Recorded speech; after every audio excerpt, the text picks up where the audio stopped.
अंतरिक्ष में होगा बड़ा कांड, खतरे में आ चुका है ब्रह्मांड। न्यूट्रॉन स्टार सबसे बड़ा डेंजर, सबको खींच लेगा मैग्रेटर ने लिया अगर धरती का टेस्ट, एक चम्मच पदार्थ भी बन जाएगा एवरेस्ट।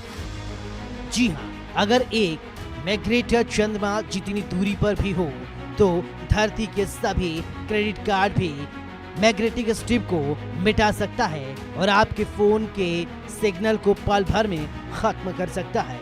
इसकी डेंसिटी इतना ज्यादा है कि इसके एक चम्मच पदार्थ का वजन माउंट एवरेस्ट जितना हो सकता है। मैग्नेटर दरअसल एक मरे हुए तारे का अवशेष होता है जिसे न्यूट्रॉन स्टार कहते हैं, लेकिन यह कोई आम तारा नहीं होता। इसकी चुंबकीय शक्ति पृथ्वी के चुंबकीय क्षेत्र से अरबों खरबों गुना ज्यादा होती है। अब सवाल बड़ा है, यह है कि इतनी दूर हो रही घटना को वैज्ञानिक ने इतनी साफ तौर पर कैसे देखा। तो यही काम आता है आइंस्टीन का ग्रेविटेशनल लेंसिंग का सिद्धांत। सरल भाषा में कहे तो जब ब्रह्मांड में कोई बहुत भारी वस्तु जैसे कोई बड़ी गैलेक्सी किसी रोशनी के स्रोत के सामने आती है तो वह रोशनी को मोड़ देती है और एक मैग्नीफाइंग ग्लास की तरह काम करने लगती है।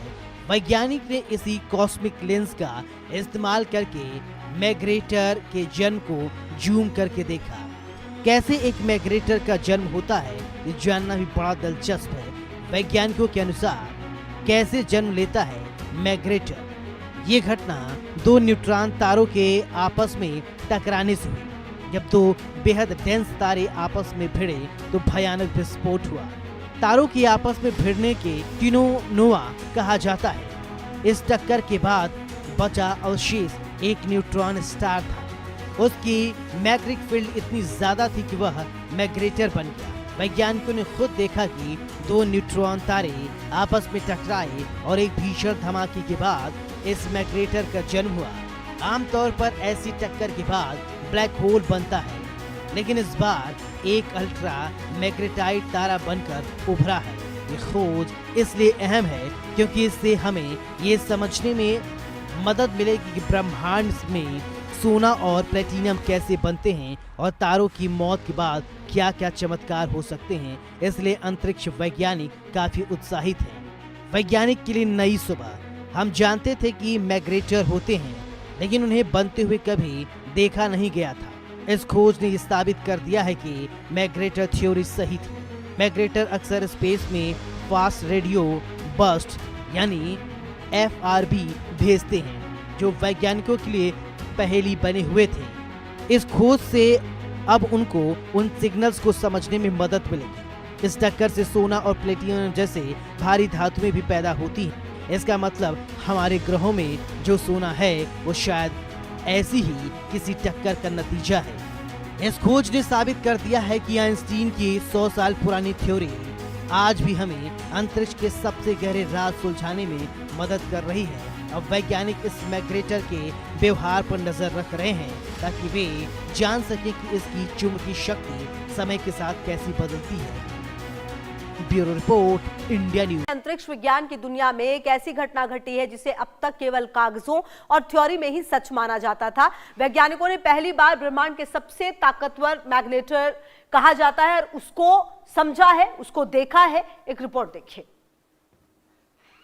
अंतरिक्ष में होगा बड़ा कांड, खतरे में आ चुका है ब्रह्मांड। न्यूट्रॉन स्टार सबसे बड़ा डेंजर, सबको खींच लेगा मैग्नेटर ने लिया अगर धरती का टेस्ट, एक चम्मच पदार्थ भी बन जाएगा एवरेस्ट।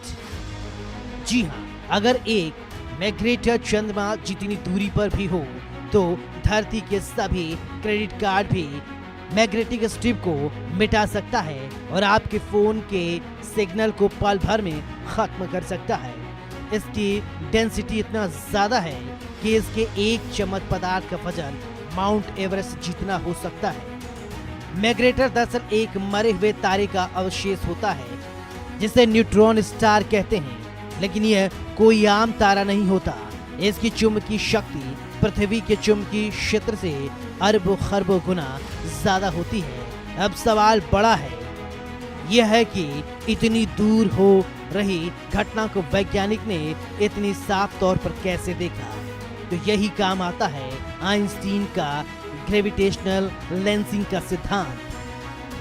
सरल भाषा में कहें तो जब ब्रह्मांड में कोई बहुत भारी वस्तु जैसे कोई बड़ी गैलेक्सी किसी रोशनी के स्रोत के सामने आती है तो वह रोशनी को मोड़ देती है और एक मैग्नीफाइंग ग्लास की तरह काम करने लगती है। वैज्ञानिक ने इसी कॉस्मिक लेंस का इस्तेमाल करके मैग्नेटर के जन्म को जूम करके देखा। कैसे एक मैग्नेटर का जन्म होता है ये जानना भी बड़ा दिलचस्प है। वैज्ञानिकों के अनुसार कैसे जन्म लेता है मैग्नेटर